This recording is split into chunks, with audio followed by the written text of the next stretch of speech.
Hello students, O2IS academy में आपका स्वागत है। मेरा नाम है ज्योति कौशल और आज मैं आपके लिए लेकर आई हूँ current affairs related to government schemes. जितनी भी आपकी जुलाई से लेके नवंबर तक के पीरियड में आपकी नई नई गवर्नमेंट स्कीम्स लॉन्च हुई थी, उसके रिगार्डिंग हम फटाफट से करंट अफेयर्स कवर करने वाले हैं। ये आपको जितने भी लेक्चर्स प्रोवाइड करे जा रहे हैं, ये HP की NT की हमारी सारथी सीरीज चल रही है, उसी के कंटिन्यूटी में ये आपको सारे लेक्चर्स दिए जा रहे हैं। अगर आपको इन लेक्चर्स की PDF चाहिए तो आप हमारी ऐप को डाउनलोड कर सकते हैं। O2IS अकेडमी ऐप है, तो आप गूगल प्ले स्टोर में जाकर इस ऐप को डाउनलोड कर सकते हैं और आप NT के कोर्स में जाकर इसकी PDF को अवेल कर सकते हैं। तो शुरू करते हैं हम गवर्नमेंट स्कीम से रिलेटेड कुछ करंट अफेयर्स। देखो, एक स्कीम है आपकी डेयरी सहकार स्कीम। ये किस मिनिस्ट्री ने लॉन्च करी है, ठीक है, और इस स्कीम का मकसद क्या है? देखो, अगर आप कोई भी गवर्नमेंट स्कीम कर रहे हो, सबसे पहली बात आपको उस स्कीम का नाम पता होना चाहिए, वो किस मिनिस्ट्री ने लॉन्च की है, वो किस टाइप की स्कीम है, मतलब कि उस स्कीम को फंड कहाँ से आने वाला है, या तो वो सेंटर सेक्टर स्कीम होती है या सेंट्रल स्पॉन्सर्ड स्कीम होती है या फिर किसी स्टेट की खुद से अलग से स्कीम होती है। तो आपने ये सारी चीज़ें ध्यान में रखनी है। देखो, जो सबसे पहली डेयरी सहकार स्कीम है वो मिनिस्ट्री ऑफ कॉपरेशन ने लॉन्च की है। ये जो मिनिस्ट्री है, ये जितनी भी कोऑपरेटिव सोसाइटीज़ है उसके लिए ये मिनिस्ट्री बनाई गई है। पहले कोऑपरेटिव सोसाइटीज़ के लिए अलग से मिनिस्ट्री नहीं होती थी, लेकिन मिनिस्ट्री ऑफ कॉपरेशन रिसेंटली बनी है।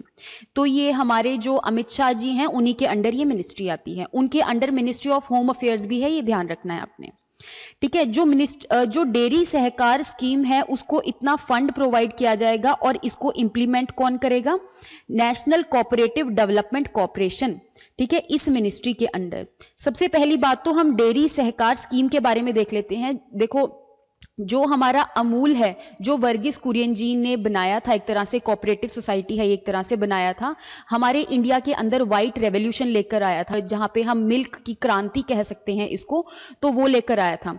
उसके 75th फाउंडेशन ईयर में, मतलब पिछले साल 2021 में, उसी के दिन पे इस स्कीम को लॉन्च किया गया है। अब इस स्कीम का मकसद क्या है? देखो, अगर किसी भी लोगों ने कोई एक ऐसी कोऑपरेटिव सोसाइटी बनानी है, मतलब जिसमें काफ़ी सारे लोग मिलकर आके एक पर्टिकुलर चीज़ के लिए काम करते हैं, तो अगर किसी ने कोई कोऑपरेटिव सोसाइटी बनानी है तो उसके लिए ऑब्वियसली फाइनेंशियल सपोर्ट की ज़रूरत होती है, फंड्स वगैरह चाहिए होते हैं। कोई भी अगर कोई कोऑपरेटिव सोसाइटी मिलकर कोई बिजनेस बनाना चाहती है तो उस चीज़ को फाइनेंशियली सपोर्ट करेगा कौन? NCDC, that means national cooperative development corporation, उनको फाइनेंशियली सपोर्ट करेगा। और ये जो फाइनेंशियल सपोर्ट है वो एक स्कीम के तहत ही बनाया गया है, जिसका नाम है डेयरी सहकार स्कीम। मतलब अगर आप कोई काम करना चाहते हो किसी भी स्ट्रीम से रिलेटेड, जो कि डेयरी प्रोडक्ट्स से रिलेटेड है, आपकी डेयरी फार्मिंग से रिलेटेड है, जैसे मिल्क प्रोक्योरमेंट के रिगार्डिंग अगर आपने कोई कोऑपरेटिव सोसाइटी बनानी है, तो अगर आप कोई भी ऐसी चीज़ शुरू करना चाहते हो और आपको उस चीज़ के लिए फंड्स चाहिए, तो आपको NCDC प्रोवाइड करेगी इस स्कीम के अंडर, ठीक है। और ये इस मिनिस्ट्री के अंडर आता है, मिनिस्ट्री ऑफ कॉपरेशन। बाकी NCDC क्या है? ये एस्टैब्लिश करी गई थी, एक्ट ऑफ पार्लियामेंट ने एक 1963 में एक एक्ट पास किया था, जिसमें नेशनल कोऑपरेटिव डेवलपमेंट कॉर्पोरेशन को बनाया गया था। तो ये एक तरह से स्टैट्यूटरी कॉर्पोरेशन है। स्टैट्यूटरी कॉर्पोरेशन का मतलब होता है कि ये एक एक्ट द्वारा बनाई गई है। और ये किस मिनिस्ट्री के अंडर आती है? Ministry of agriculture and farmer welfare. देखो, जो NCDC है वो ministry of agriculture and farmer welfare के अंडर आती है। इससे पहले जो कोऑपरेटिव सोसाइटीज हैं वो भी इसी मिनिस्ट्री के अंडर आती होती थी, लेकिन अब कोऑपरेटिव सोसाइटी पे ज्यादा ध्यान देने के लिए उसके लिए अलग से एक मिनिस्ट्री बना दी गई है, that is ministry of corporation. तो आपने यहाँ पर कुछ चीजें याद रखनी है कि जो डेयरी सहकार स्कीम है वो मिनिस्ट्री ऑफ कॉपरेशन के अंडर आती है। इसको फंड्स जो है वो NCDC प्रोवाइड करेगी, जो कि ministry of agriculture and farmers welfare के अंडर आती है। इसमें ये जो कॉपरेशन है, कोई कोऑपरेटिव सोसाइटी है डेयरी से रिलेटेड, तो उनको ये फंड्स प्रोवाइड करेगी ताकि वो अपना जो भी बिजनेस वगैरह है, कोई भी कोऑपरेटिव सोसाइटी अगर सेटअप करनी है तो वो कर सकते हैं। नेक्स्ट जो आपकी स्कीम है दैट इज समुद्रयान प्रोजेक्ट। सबसे पहली बात तो ये किस मिनिस्ट्री ने लॉन्च किया है और इस प्रोजेक्ट का मतलब क्या है? देखो, हमारी जो मिनिस्ट्री ऑफ अर्थ साइंसेज है, नाम से ही क्लियर हो रहा है कि ये एक ऐसी मिनिस्ट्री है जो ऐसी साइंस से रिलेटेड है जो भी हमारे अर्थ की साइंसेज है, जैसे कि हमारे डीप सी मिशंस हो गए, जैसे कि ओशन के अंदर एक्सप्लोरेशन वगैरह करना है ना, अर्थ से रिलेटेड जो भी साइंसेज इसमें इन्वॉल्व हैं। तो ये वाली मिनिस्ट्री ने समुद्रयान प्रोजेक्ट को लॉन्च किया है। अब समुद्रयान प्रोजेक्ट है क्या? देखो, समुद्रयान प्रोजेक्ट एक ऐसा प्रोजेक्ट है जिसमें काफी सारे जो लोग हैं इस व्हीकल में बैठकर डीप सी में जाएंगे, मतलब सी के डेप्थ में जाएंगे, और वहां पर जाकर जितने भी आपके मिनरल्स वगैरह हैं, उनकी माइनिंग वगैरह है ना, वो सारी चीजें देखेंगे कि हमारे जो सी बेड है उसके अंदर कितने मिनरल्स अवेलेबल हैं। तो उसके ऊपर ये रिसर्च वगैरह कंडक्ट करेंगे एक तरह से। तो जिस व्हीकल के अंदर ये बैठकर जा रहे हैं उसका नाम है मत्स्य 6000। तो आपने इसका नाम भी याद रखना है, ठीक है। तो इसका नाम है मत्स्य 6000, और वो कितनी नीचे जाएगा? 6000 मीटर नीचे जाएगा, ठीक है। सी के बेड तक जाएगा, और इतनी नीचे आपके सबमरीन्स भी नहीं जाते हैं। तो ये जो समुद्रयान प्रोजेक्ट लॉन्च किया गया है, ये डीप ओशन मिशन का ही एक तरह से पार्ट है। अब डीप ओशन मिशन क्या है? जो डीप ओशन मिशन है वो भी इसी मिनिस्ट्री ने लॉन्च किया था जून 2021 में, ठीक है। उन्होंने यहां पर ये बोला था कि हम हमारे जो हम ओशंस का जो डेप्थ है वहां पर जाएंगे और वहां पर एक्सप्लोर करेंगे कि हमारे यहाँ पे कितने रिसोर्सेज अवेलेबल हैं। क्या ऐसे कुछ रिसोर्सेज हैं जिसका हम माइनिंग कर सकते हैं, जैसे रेयर मिनरल्स वगैरह अगर डीप सी में अवेलेबल हैं तो, ठीक है। तो एक तरह से वो डीप सी एक्सप्लोरेशन करेंगे। तो इस मिशन के अंडर ही समुद्रयान प्रोजेक्ट लॉन्च किया गया है, जिसमें एक व्हीकल है जिसके अंदर लोग बैठकर जाएंगे, मतलब कि ये एक यूनिक मैन्ड ओशन मिशन है। मतलब इसके अंदर मैन जो है वो बैठकर इतनी डेप्थ तक जाएगा और वहां पर ओशन की एक्सप्लोरेशन देखेगा कि भाई क्या इसमें कोई रेयर मिनरल्स वगैरह अवेलेबल है कि नहीं। यहाँ पर आप देख सकते हो ये समुद्रयान के बारे में भी बताया है कि ये जो मत्स्यान 6000 है वो कैसे हमारे ओशन के डेप्थ में गया है और वहाँ पर एक्सप्लोर कर रहा है कि यहाँ पर कोई मिनरल्स वगैरह अवेलेबल है कि नहीं। जो मिनरल एक्सप्लोरेशन है वो भी हमारे एक्सक्लूसिव इकोनॉमिक जोन वाले एरिया में आती है, जो हमारी लो के इतनी दूरी पर होती है। दैट मीन्स जो हमारी टाइड लाइन होती है उसके 200 नॉटिकल माइल्स की दूरी तक हमारा एक्सक्लूसिव इकोनॉमिक जोन होता है, जहां पर हम अपने जो मिनरल्स हैं उनकी एक्सप्लोरेशन वगैरह कर सकते हैं। अब नेक्स्ट जो न्यूज़ है वो ये है कि देश के मेंटर प्रोग्राम ये किस यूटी ने लॉन्च किया है। पहली बात तो ये दिल्ली ने लॉन्च किया है, दिल्ली यूटी ने देश के मेंटर प्रोग्राम को लॉन्च किया है। अब ये प्रोग्राम है क्या? तो जो दिल्ली यूटी है वहाँ पर जो अरविंद केजरीवाल जी हैं उन्होंने ये एक प्रोग्राम लॉन्च किया है। ये प्रोग्राम इस चीज़ से रिलेटेड है कि उन्होंने ना एक पोर्टल लॉन्च कर दिया। उस पोर्टल के अंदर जो भी ऐसे लोग हैं जिनको अपनी फील्ड के अंदर बहुत ज़्यादा एक्सपीरियंस है, मतलब वो किसी फील्ड में काम करते हैं और उस फील्ड में उनको बहुत ज़्यादा एक्सपीरियंस है, तो वो लोग यहाँ पर मेंटरशिप प्रोवाइड करेंगे। जो छोटे बच्चे हैं जैसे कि 11th 12th के जो बच्चे होते हैं या 9th से लेकर 12th तक के जो बच्चे हैं उनको मेंटरशिप चाहिए होती है, मतलब उनको गाइडेंस चाहिए होती है एक तरह से कि हम इसके बाद कौन सी फील्ड ऑप्ट कर सकते हैं या इस फील्ड का आगे कितना स्कोप है, तो उसके लिए उनको गाइडेंस चाहिए होती है। तो जो दिल्ली है वहाँ पे उन्होंने एक देश के मेंटर प्रोग्राम को लॉन्च किया है, जहाँ पर जो सिटीजन्स हैं, जो बच्चे हैं जिनको गाइडेंस चाहिए है और जो ऐसे लोग हैं जो मेंटरशिप प्रोवाइड कर सकते हैं, वो यहाँ पर आकर रजिस्टर करेंगे और यहाँ पर जो बच्चे हैं उन मेंटर्स से गाइडेंस ले सकते हैं कि मुझे कौन सी फील्ड ऑप्ट करनी चाहिए या फिर इस फील्ड का आगे कितना स्कोप है। ठीक है, हमें कई बार जब हम छोटे थे तब भी हमें ये चीज़ें पता नहीं होती थी ना कि मेडिकल का क्या स्कोप है, नॉन मेडिकल का क्या स्कोप है ना, ये सब चीज़ें। तो यहाँ पर इस इनिशिएटिव के द्वारा यही सभी चीज़ें बताई जा रही हैं। तो यहाँ पर कौन कौन से लोग जो हैं इनरोल कर सकते हैं? 18 से 35 साल के जो मेंटर्स हैं यहाँ पर इस ऐप के द्वारा इनरोल कर सकते हैं। तो आप यहाँ पे देख सकते हो कि जो कम एज के लोग हैं उनको भी अपनी फील्ड में बहुत ज़्यादा एक्सपर्टाइज हो सकती है। ठीक है, और वो गाइड करेंगे 9th से लेकर 12th तक के बच्चों को कि उनकी फील्ड का बेसिकली उनको मेंटरशिप प्रोवाइड करेंगे। फोन कॉल्स पे भी वो एक तरह से मेंटरशिप प्रोवाइड कर सकते हैं। नेक्स्ट जो मिशन है दैट इज निपुण भारत मिशन। सबसे पहली बात, निपुण भारत मिशन जो है उसकी फुल फॉर्म क्या है? That is national initiative for proficiency in reading and with understanding and numeracy.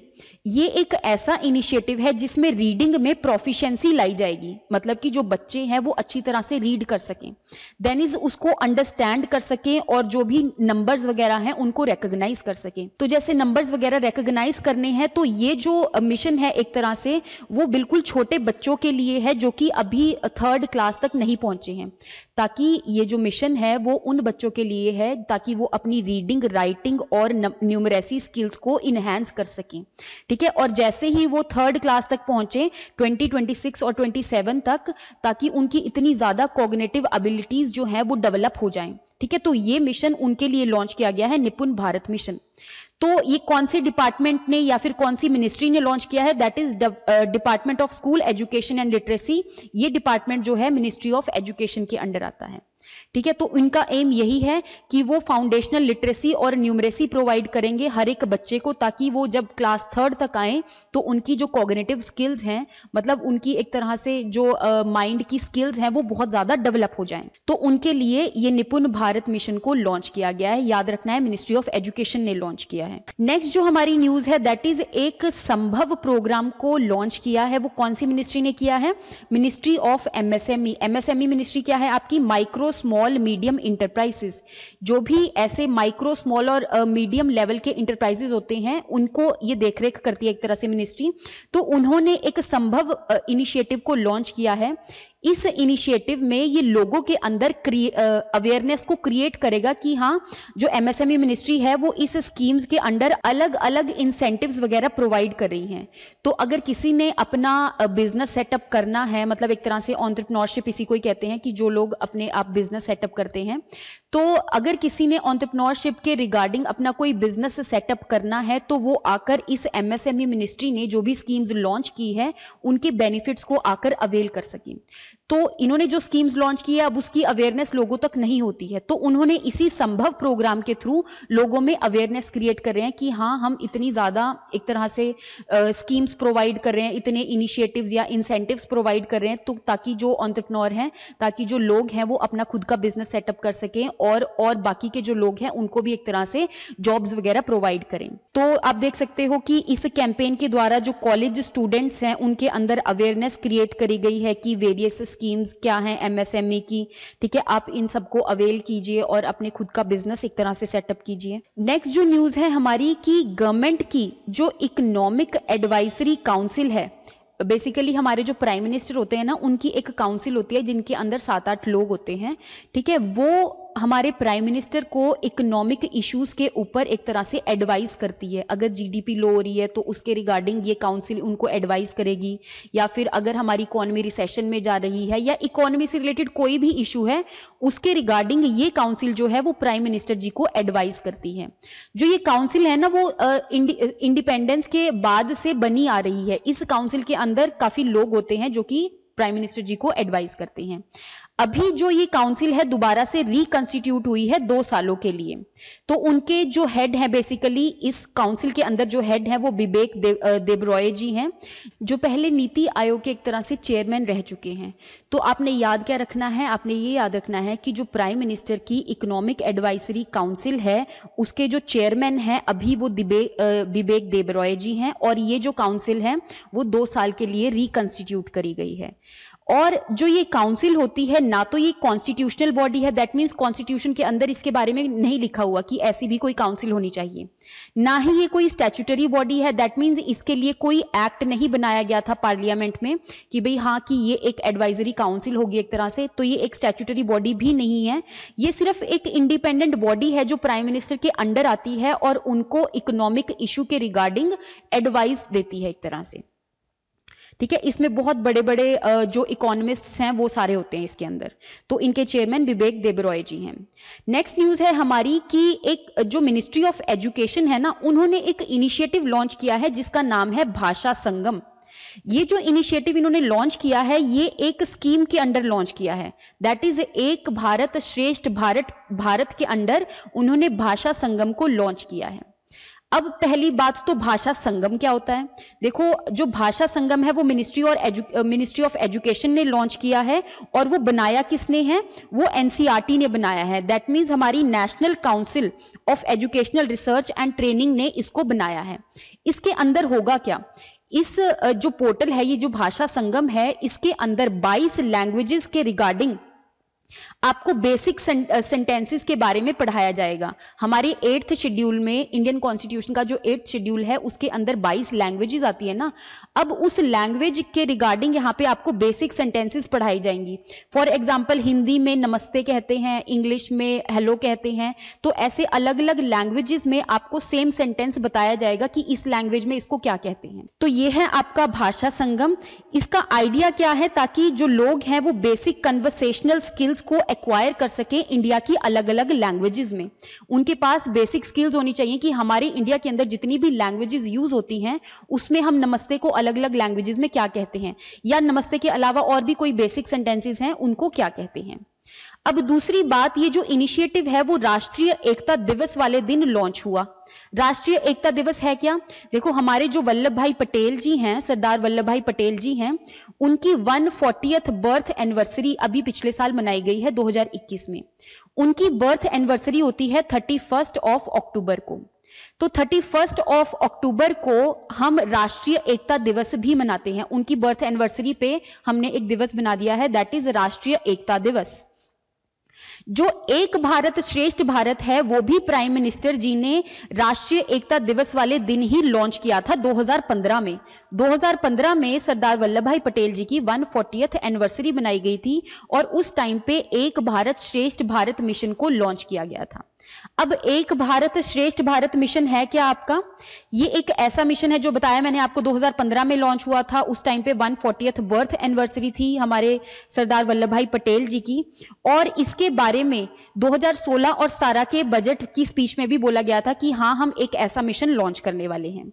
इस मिशन में ऐसी चीजें होंगी, फॉर एग्जाम्पल अलग अलग स्टेट के जो अलग अलग कल्चर्स हैं उनके बारे में बताया जाएगा, ताकि आपको पता ही है हमारे इंडिया की जो एक तरह से पहचान है वो क्या है, यूनिटी इन डाइवर्सिटी। हमारे इंडिया में बहुत ज्यादा डाइवर्सिटी है, कल्चर्स की डाइवर्सिटी है, लैंग्वेजेस की डाइवर्सिटी है। तो हमारे पूरे इंडिया को एक तरह से यूनाइट रखने के लिए अलग अलग मिशन आते हैं। तो इस मिशन का काम भी यही है कि बहुत सारे कल्चर के लोगों को जोड़ना या फिर उनके कल्चर के बारे में अलग अलग लोगों को सिखाना कि ये भी हमारे इंडिया का कोई ना कोई कल्चर होता है। हर एक सिटीजन को हमारे इंडिया का जो अलग अलग कल्चर है उसके बारे में एक तरह से पता होना चाहिए। तो उसके लिए एक भारत श्रेष्ठ भारत ये लॉन्च किया गया था। आई होप आपको यहां तक समझ में आया होगा। नेक्स्ट जो स्कीम है that is smile scheme. Smile scheme की सबसे पहली बात तो फुल फॉर्म क्या है और ये कौन सी मिनिस्ट्री ने लॉन्च करी है। जो स्माइल स्कीम है उसका मतलब है support for marginalised individuals for livelihood and enterprise. तो इस स्माइल की फुल फॉर्म ये है और ये ministry of social justice and empowerment ने लॉन्च की है। अब इस स्कीम के थ्रू होगा क्या, देखो जितने भी जो बच्चे हैं जो बेगिंग करते हैं, ठीक है, उनके पास अगर कोई रहने लायक जगह नहीं है, अगर उनके पास कोई ऐसी चीज नहीं है जो जैसे कि उनके पास कोई मेडिकल फैसिलिटीज नहीं है या और भी कोई उनकी स्किल वगैरह को डेवलप करने के लिए ये स्माइल स्कीम को लॉन्च किया है ministry of social justice and empowerment ने। ठीक है, तो ये जो मिनिस्ट्री है वो जितने भी जैसे बेगर्स हैं या फिर इसमें ट्रांसजेंडर्स को भी इंक्लूड किया गया है, तो जितने भी बेगर्स और ट्रांसजेंडर्स हैं जिनके पास रहने लायक जगह नहीं है या उनके पास कुछ बेसिक फैसिलिटीज नहीं है, तो उनको रिहैबिलिटेट किया जाएगा इस स्कीम द्वारा, उनको जगह प्रोवाइड की जाएगी। अगर सरकार के पास ऑलरेडी कोई जगह है तो उनको वहां पर रिहैबिलिटेट किया जाएगा, अगर नहीं है तो उनके लिए अलग से जगह बनाई जाएगी, अलग से यू कैन से होम्स वगैरह बनाए जाएंगे, शेल्टर्स प्रोवाइड किया जाएगा उनको इस स्कीम के द्वारा। तो ये एक कॉम्प्रिहेंसिव रिहैबिलिटेशन की स्कीम है जो लोग एक्ट ऑफ बेगिंग में इंगेज्ड हैं उनके लिए। ठीक है, नेक्स्ट जो आपकी न्यूज है that is unique land parcel identification number, जो अल्पिन है या फिर यूएल पिन जो है वो किसने लॉन्च किया है, वो मिनिस्ट्री ऑफ रूरल डेवलपमेंट ने लॉन्च किया है। अब सबसे पहली बात, ये यूएल पिन होता क्या है, देखो जैसे आपकी आइडेंटिफिकेशन के लिए आपका 12 डिजिट आधार नंबर होता है ना, ऐसे ही आपकी लैंड की आइडेंटिफिकेशन के लिए ये यूएल पिन बनाया गया है, लेकिन ये 14 डिजिट आइडेंटिफिकेशन नंबर है। जो यूएल पिन है वो लॉन्च किया गया था 2021 में और सिर्फ ये 10 स्टेट्स में इंप्लीमेंट किया गया था। मतलब उस स्टेट के अंदर जिस भी पर्सन का जो लैंड है उस लैंड को एक 14 डिजिट का एक यूएल पिन दिया जाएगा, ताकि वो पता चल सके कि हाँ ये जो लैंड है वो इस पर्सन का है या फिर इस पर्सन से रिलेटेड है। ठीक है, तो दैट मीन्स लैंड की आइडेंटिफिकेशन जो है यहाँ पर करी जा रही है। मार्च 2022 में इस मिशन को या फिर इस स्कीम को ऑल ओवर इंडिया में रोल आउट किया जाएगा, लेकिन अभी फिलहाल ये 10 स्टेट्स में ही चल रही है। ये एक तरह से आधार फॉर लैंड है, जैसे हमारे लिए आधार है, आधार नंबर होता है, ऐसे ही लैंड के लिए जो आधार है उसको हम यूएल पिन कह रहे हैं। ठीक है, इसमें यूनिकली आइडेंटिफाई कर रहे हैं सर्वेड पार्सल ऑफ लैंड, जिसका भी लैंड है उसको हम यूनिकली आइडेंटिफाई कर रहे हैं, ये इस पर्सन का लैंड है, और उसको हम एक डिजिट प्रोवाइड कर रहे हैं, एक नंबर प्रोवाइड कर रहे हैं 14 डिजिट का। देनिज ये जो मिशन है ये एक तरह से digital India land record modernisation programme के अंडर ही है। जो ये वाला है ना हमारा digital India land record modernisation programme, इसके अंदर हमने ये बोला था कि हमारे इंडिया के अंदर जो भी लैंड है हम उसका एक तरह से डिजिटल रिकॉर्ड बनाएंगे, मतलब ये लैंड किसका है, ठीक है, उसकी एक तरह से आइडेंटिफिकेशन होएगी और उसका हम एक डिजिटल रिकॉर्ड बनाएंगे कि हाँ ये लैंड जो है वो इसके नाम से रजिस्टर्ड है। ठीक है, तो हम एक ऐसा रिकॉर्ड बनाएंगे। अब उसी रिकॉर्ड के अंदर जो है जो unique land parcel identification number जो है वो प्रोवाइड किए जा रहे हैं। आपने याद रखना है कि ये मिनिस्ट्री ऑफ रूरल डेवलपमेंट के अंदर आता है और डिपार्टमेंट ऑफ लैंड रिसोर्सेज जो कि इसी मिनिस्ट्री के अंडर है वो इस स्कीम को एक तरह से देखरेख कर रही है। नेक्स्ट हम बात करते हैं एक प्रोजेक्ट की जिसका नाम है समहति प्रोजेक्ट। जो समहति प्रोजेक्ट है वो ओडिशा स्टेट में लॉन्च हुआ है। बेसिकली ये प्रोजेक्ट किस चीज से रिलेटेड है? देखो आपको पता होगा कि जो ओडिशा वाला रीजन है वहां पर बहुत सारे ऐसे ट्राइबल एरियाज हैं। अब हर एक ट्राइबल एरिया की अपनी अलग अलग लैंग्वेजेस होती हैं, तो उनकी ट्राइबल लैंग्वेजेस को सेव करने के लिए, ताकि वो एक तरह से इंडेंजर ना हो जाए, खत्म ना हो जाए वो लैंग्वेज, उसको सेव करने के लिए समहति प्रोजेक्ट बनाया गया है। जैसे उड़ीसा के अंदर जितने भी आपके स्कूल्स वगैरह है ना, उसके अंदर टीचर्स और स्टूडेंट्स को काफी सारी ट्राइबल लैंग्वेजेस के बारे में पढ़ाया जाएगा इस प्रोजेक्ट के अंदर। दैट मीन समहति प्रोजेक्ट के अंदर टीचर्स और स्टूडेंट को ट्राइबल लैंग्वेजेस की एक तरह से फंक्शनल नॉलेज दी जाएगी, ठीक है, ताकि ये जो ट्राइबल लैंग्वेज है वो एक तरह से इंडेंजर ना हो जाए।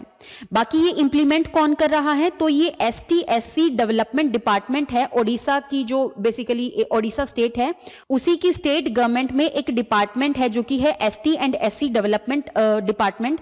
तो ये इस प्रोजेक्ट को देखरेख कर रहा है। इसके अंदर बहुत सारे स्टूडेंट्स और प्राइमरी स्कूल्स को कवर किया जाएगा, ठीक है। इसके अंदर जो टीचर्स हैं प्राइमरी लेवल के, उनको फंक्शनल नॉलेज प्रोवाइड करी जाएगी ट्राइबल लैंग्वेजेस के लिए, कि वो बच्चों के साथ ट्राइबल लैंग्वेज में कैसे कम्युनिकेट कर सकते हैं, ताकि ये हमारी जो ट्राइबल लैंग्वेज है वो भी एक तरह से इंडेंजर ना हो और एक तरह से लोगों को अपने जो कल्चर है, उनकी जो ट्राइबल लैंग्वेज है उसमें वो अच्छे से स्किल्स को सीख पाएं। नेक्स्ट जो मिशन है दैट इज ओ स्मार्ट। अब ओ स्मार्ट किसने लॉन्च किया है? देखो जो ओ स्मार्ट मिशन है ना वो मिनिस्ट्री ऑफ अर्थ साइंसेज ने ही लॉन्च किया था, लेकिन ये 2018 में लॉन्च हुआ था। तो अभी मैं आपको क्यों पढ़ा रही हूं? क्योंकि जो cabinet committee on economic affairs है उसने ओ स्मार्ट मिशन को आगे एक्सटेंड कर दिया है। अब ओ स्मार्ट मिशन है क्या? पहली बात तो आपको इसकी फुल फॉर्म पता होनी चाहिए, that is ocean services modelling application resources and technology. That means ocean के अंदर हम कैसे टेक्नोलॉजी यूज कर रहे हैं उसकी मिनरल एक्सप्लोरेशन के लिए, ठीक है, या फिर उसमें ओशन के अंदर जो भी हम सर्विसेज वगैरह प्रोवाइड कर रहे हैं, जो भी हमारे जैसे मेरीन लिविंग रिसोर्सेज हैं हमारे एक्सक्लूसिव इकोनॉमिक जोन में, पीरियोडिकली मॉनिटर करना कि जितने भी हमारे सी वाटर के अंदर पॉल्यूटेंट्स हैं उन सब चीज़ों को एक तरह से ओशन से रिलेटेड है, उसके अंदर कौन कौन सी सर्विसेज हैं, उसमें कैसे हम कंप्यूटर टेक्नोलॉजी वगैरह को यूज़ कर सकते हैं, रिसोर्सेज देख सकते हैं, क्या क्या रिसोर्सेज अवेलेबल हैं ओशंस में, क्या क्या हम टेक्नोलॉजी यूज़ कर सकते हैं अलग अलग मिनरल एक्सप्लोरेशन के लिए। तो उसके रिगार्डिंग ये मिशन लॉन्च हुआ था 2018 में। लेकिन अभी जो cabinet committee on economic affairs है उसने ओ स्मार्ट मिशन को आगे एक्सटेंड कर दिया है। तो ये एक तरह से हमारी ब्लू इकोनॉमी को सपोर्ट करेगा। दैट मीन्स हमारी जो भी ओशन से रिलेटेड जो भी हमारी इकोनॉमी में कंट्रीब्यूशन है, जैसे फिशिंग इंडस्ट्री हो गया, मेरीन इंडस्ट्री बेसिकली, ठीक है, वो सब हो गया, वो हमारी इकोनॉमी में कैसे कंट्रीब्यूट कर रही है, तो उसको एक तरह से ये इन्हांस करेगा। नेक्स्ट जो न्यूज़ है कि जम्मू एंड कश्मीर ने एक और प्रोग्राम लॉन्च किया है जिसका नाम है one gram panchayat one DigiPay सखी। सबसे पहली बात तो डीजीपे होता क्या है? देखो, डीजीपे एक ऐसा सिस्टम है जिसमें आपका जो बैंक है वो आधार कार्ड से लिंक्ड है एक तरह से, और अपनी जो आपकी बायोमेट्रिक्स हैं, जैसे आपका थंब प्रिंट हो गया है ना, उस चीज को यूज करके डीजीपे से कैश विड्रॉल वगैरह कर सकते हैं। तो एक तरह से ये फाइनेंशियल असिस्टेंस प्रोवाइड कर रहा है। एक तरह से जो गांव के लोग हैं वो इतनी दूर नहीं जा सकते, एटीएम्स वगैरह में नहीं जा सकते, तो यहाँ पर इनको ये फाइनेंशियल इंक्लूजन प्रोवाइड कर रहा है। तो जो मनोज सिन्हा जी हैं, उन्होंने ऐसे 80 आधार इनेबल्ड पेमेंट सिस्टम को प्रोवाइड किया है लोगों को, ताकि हर एक ग्राम पंचायत में एटलीस्ट एक डीजीपे सिस्टम तो अवेलेबल रहे। तो डीजीपे सिस्टम मैंने बताया ये क्या है, आधार इनेबल्ड पेमेंट सिस्टम है जिसमें लोग जो है वो अपना कैश विड्रॉल वगैरह कर सकते हैं। जैसे जो भी लोगों को गवर्नमेंट स्कीम्स के दौरान कोई पैसा आ रहा है तो वो यहाँ से ये विड्रॉ कर सकते हैं, या फिर किसी की जो पेंशन वगैरह है वो भी विड्रॉ कर सकते हैं। तो ये जो एक तरह से स्कीम है आपकी, ये door to door banking and financial services provide करेगा। ठीक है, ये 2000 रिमोट विलेजेस में ऑपरेट करेगा जम्मू एंड कश्मीर की। यहाँ पर गवर्नमेंट ने एक और चीज करी है कि सेल्फ हेल्प ग्रुप्स को उन्होंने हायर किया है और उनको डीजीपे, ये जो डीजीपे सिस्टम है वो प्रोवाइड कर दिया है, ताकि आप हर एक विलेज में जाके एक तरह से door to door banking and financial services provide करें, जिसने भी जो भी विड्रॉल वगैरह करना है वो कर सकें। तो आपने याद रखना है कि one gram one panchayat one DigiPay जो सखी है वो जम्मू एंड कश्मीर यूटी ने लॉन्च किया है। तो नेक्स्ट न्यूज है कि ministry of social justice and empowerment ने एक शिविर ऑर्गेनाइज किया था जिसका नाम है सामाजिक अधिकारिता शिविर। ये एक ऐसा शिविर है जिसके अंदर जो डिसेबल्ड पर्सन है उनको अलग अलग एक तरह से जो उनके यूज के लिए चीजें हैं वो प्रोवाइड करी जाएंगी, जैसे व्हील चेयर वगैरह हो गया है ना, इन सब चीजों का प्रोवाइड किया जाएगा।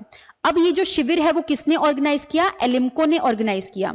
जो एलिम्को है वो हमारी गवर्नमेंट की ही एक मिनी रत्ना कंपनी है, मतलब एक गवर्नमेंट कंपनी है जो कि ministry of social justice and empowerment के अंडर आती है।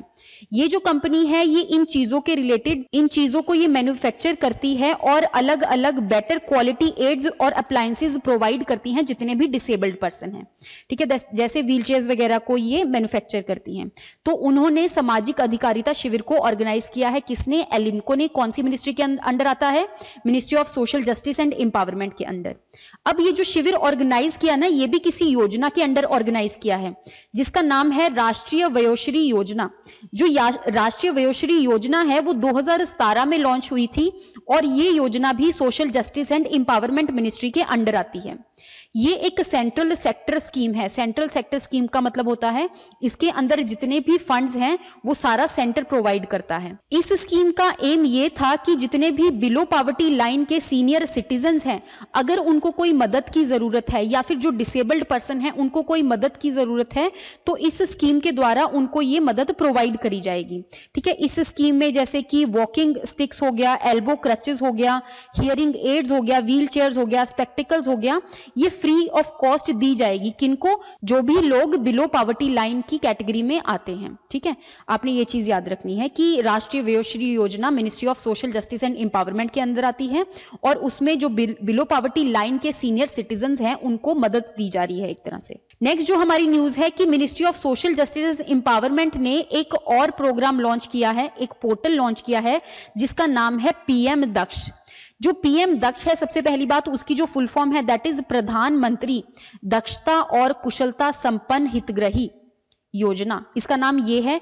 दूसरी बात, इसमें जो भी अलग अलग कैटेगरीज हो गई, जैसे शेड्यूल्ड कास्ट्स हो गई, ठीक है, अदर बैकवर्ड क्लासेस होगी, और जो सैनिटेशन वर्कर्स हैं उनको उनकी स्किल्स को इंप्रूव करने के लिए ये एक पोर्टल लॉन्च किया गया है। उनको एक तरह से ये हेल्प करेगा, उनकी स्किल डेवलपमेंट करेगा, उनको ट्रेनिंग वगैरह प्रोवाइड करेगा ताकि उनका जो लाइवलीहुड है वो अच्छा हो सके, वो बहुत ज्यादा स्किल्ड चीजें कर सकें। अब ये जो पीएम दक्ष है, इसके अंदर जो ट्रेनिंग प्रोग्राम्स हैं वो एक तरह से अलग मिनिस्ट्री द्वारा इंप्लीमेंट किया जाएगा। तो इसके अंदर जो ट्रेनिंग प्रोवाइड करनी है वो कौन प्रोवाइड करेगा? Ministry of skill development and entrepreneurship. तो ये जो मिनिस्ट्री है ये स्किल डेवलपमेंट में हेल्प करेगी, ये ट्रेनिंग वगैरह प्रोवाइड करेगी। लेकिन जो पीएम दक्ष है वो लॉन्च किसने किया है? Ministry of social justice and empowerment ने। नेक्स्ट है कि एक उभरते सितारे फंड को लॉन्च किया है, तो वो किसने लॉन्च किया है? हमारी जो मिनिस्ट्री ऑफ फाइनेंस है उसने उभरते सितारे जो प्रोग्राम है इसको लॉन्च किया है, इस फंड को लॉन्च किया है। तो ये किसने मिलकर लॉन्च किया है? एक्सिम बैंक ने सिडबी के साथ मिलकर लॉन्च किया है। पहली बात तो देख लेते हैं कि एक्सिम बैंक और सिडबी बैंक है क्या। तो हमारे जो गवर्नमेंट ऑफ इंडिया है इसने एक बैंक बनाया था 1981 में एक एक्ट द्वारा, that is export import bank of India. That means ये एक ऐसा बैंक है, अगर किसी पर्सन का बिजनेस एक्सपोर्ट और इंपोर्ट में है, अगर उसको उसके रिगार्डिंग कोई फाइनेंशियल असिस्टेंस चाहिए तो ये एक्सिम बैंक प्रोवाइड करता है। तो हमारी गवर्नमेंट ऑफ इंडिया ने 1981 में ये एक्ट के द्वारा बनाया गया था। तो ये एक तरह से एक्सपोर्ट क्रेडिट एजेंसी है जो कि फाइनेंशियल असिस्टेंस प्रोवाइड करती है। अगर मैं सिडबी की बात करूं तो सिडबी है small industries development programme of India. जो भी हमारे इंडिया के अंदर छोटी छोटी इंडस्ट्रीज है उनको बड़ा करने के लिए, या फिर एक तरह से जब वो सेटअप होती हैं तो उनको फाइनेंशियली असिस्ट करने के लिए सिडबी बैंक बनाया गया था। ये बैंक भी मिनिस्ट्री ऑफ फाइनेंस के अंडर आता है और इसका जो हेडक्वार्टर है वो लखनऊ में है। तो अब इन दोनों ने मिलके ये उभरते सितारे फंड जो है इसको ऑर्गेनाइज किया है। तो ये जो फंड है ये एक ऑल्टरनेटिव इन्वेस्टमेंट फंड है। तो एक बार देख लेते हैं कि ऑल्टरनेटिव इन्वेस्टमेंट फंड क्या होता है। ये एक ऐसा फंड है जो कि एक ट्रस्ट और कंपनी की तरह एग्जिस्ट करता है और उसमें जो पैसा है अलग अलग प्राइवेट कंपनीज वगैरह वहां से आता है, एक ट्रस्ट की तरह बन जाता है, ठीक है। और ये जो ट्रस्ट है एक तरह से इसमें जितना भी फंड आता है वो अलग अलग बिजनेसेस को हेल्प करता है ताकि वो बिजनेसेस सेटअप हो जाएं। तो जो आपका उभरते सितारे फंड है वो मिनिस्ट्री ऑफ फाइनेंस ने लॉन्च किया है, वो एक्सिम बैंक और सिडबी ने मिलकर बनाया है इसको। देन इज ये ऐसी इंडियन एंटरप्राइजेस को आइडेंटिफाई करेगा जो कि अपने परफॉर्मेंस अंडर परफॉर्म कर रहे हैं, ठीक है, उनको फाइनेंशियली असिस्ट करेगा ताकि उनके पोटेंशियल को वो ग्रो कर सके एक तरह से। नेक्स्ट न्यूज है हमारी कि national institute of social defence जो कि ministry of social justice and empowerment के अंदर आता है, उसने एक ऑनलाइन पोर्टल लॉन्च किया था कोविड के टाइम्स में। उस पोर्टल का नाम है तपस। अब ये पोर्टल किस चीज से रिलेटेड है? पहली बात तो तपस की फुल फॉर्म है training for augmenting productivity and services, ठीक है, इसकी फुल फॉर्म ये है। दूसरी बात, ये एक ऐसा पोर्टल है जिसमें आपको ई स्टडी मटेरियल प्रोवाइड किया जाएगा सोशल डिफेंस से रिलेटेड। आपकी सोशल डिफेंस की फील्ड में जो जितने भी वीडियो लेक्चर्स वगैरह हैं वो इस तपस पोर्टल में डाले जाएंगे, क्योंकि कोविड के टाइम पे बहुत सारे लोगों की एक तरह से जॉब चली गई थी और बहुत सारे जो लोग हैं वो फ्री थे। तो उस टाइम पे ऐसे बहुत सारे इनिशिएटिव्स आए थे। तो एक इनिशिएटिव उनमें से तपस भी है जो लॉन्च किया गया था। इसके अंदर अलग अलग जो फिल्म्ड वीडियो लेक्चर्स हो गए, अलग अलग कोर्सेज हो गए, ताकि जो लोग हैं वो घर बैठे ही इन कोर्सेज को देख सकें और उनका माइंड किसी अच्छी चीज में लग सके। तो ये तपस पोर्टल जो है वो ministry of social justice and empowerment ने लॉन्च किया। आई होप आपको यहाँ तक हर एक न्यूज़ क्लियर हो गई होगी और आपको पता चल गया होगा कि कौन से जो इनिशिएटिव है या कौन सा प्रोग्राम या पोर्टल है वो कौन सी मिनिस्ट्री ने लॉन्च किया है और उस पोर्टल का एम क्या है बेसिकली। तो that is all for today. आपके आने वाले वीडियो लेक्चर्स के अंदर हम बाकी की जो गवर्नमेंट स्कीम्स हैं जो उस टाइम पे करंट न्यूज़ में थी, तो हम वो सारी न्यूज़ भी कवर करने वाले हैं। So thank you so much and have a nice day.